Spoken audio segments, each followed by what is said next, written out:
আমরা এসেছি ওয়াও বিরিয়ানিয়ান ধাবাতে। তোমার দোকানে চিকেন বিরিয়ানি কতই পাওয়া যায়? দেখো, চিকেন বিরিয়ানি আমার এখানে স্টার্টিং হচ্ছে 50 টাকা, তারপরে 70 টাকা আছে কন্টেনারে, যেটা আমাদের 1 লিটারের কন্টেনারে যায়।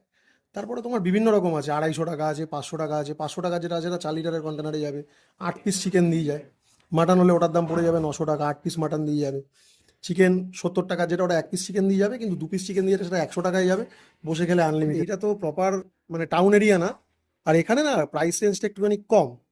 কয়েকজন এখানে প্রাইস রেঞ্জটা একটুখানি কম রেখেছিল, তো সেই প্রাইস রেঞ্জের জন্য তারাও এখনো বাড়াতে পারেনি। ফলে দেখো, এখানে বিজনেস করতে আসলে একটা কম্পিটিশনের মধ্যে থাকতে হবে, সেই জন্য রাখা। কিন্তু তার মধ্যে আমি চেষ্টা করি কোয়ালিটি যতটা যা ভালো দেওয়া যায়। আচ্ছা, আমাদের চিকেন মাটন যা বলো 100-র নিচে কিছুই নেই। আচ্ছা, সেটা সব চাপের পিস হোক, বিরিয়ানির পিস হোক, 100-র নিচে কিছু থাকে না। আশেপাশে যারা রয়েছে তারা আমার থেকে অনেক অনেক ওপরের, এবং তাদের বিরিয়ানির কোয়ালিটি আমি বলবো অনেক ভালো।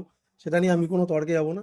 কিন্তু আমার বিরিয়ানি আমার কাছে মনে হয় যে ভালো, এবং তোমরা খেয়েছো, তোমরা খেয়েও যেটা যেরকম রিভিউ দিয়েছো তাতে আমার মনে হয়েছে পার্সোনালি আমার ভালো। কিন্তু আমি বলবো না যে তাদের থেকে আমারটা ভালো, কারণ তাদের বিরিয়ানি সত্যিই কোয়ালিটিফুল। আমি নিজে খেয়ে দেখে দেখো, আমি তো চাইবো 10-এর মধ্যে 10 রেট করতে, কিন্তু দেখো কোনোদিনই তো সব জিনিস সব সঠিকভাবে হয় না। তো আমি বলবো আমি 8ই রাখি নিজেকে।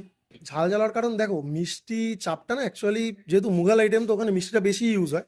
কিন্তু আমরা ইচ্ছা করে ঝাল রেখেছি, তখন মানুষের একটু ঝাল জিনিসটা পছন্দ হয়। বিরিয়ানির সাথে যদি রসগোল্লা দেওয়া হয়, তোমার ভালো লাগবে না খেতে। সেই জন্যই আমরা চাপের সাথে মানে বিরিয়ানিটা যখন রাখি, কম্বিনেশনটাতে এরকম থাকে যে একটুখানি মিষ্টি ভাবটা বাদ দিয়ে একটুখানি ঝাল হোক জিনিসটা, ওকে। সেরকম ভাবে রাখা। তো কোয়ালিটিফুল চাপ, দাম 40 টাকা মাত্র 40 টাকা। মাত্র।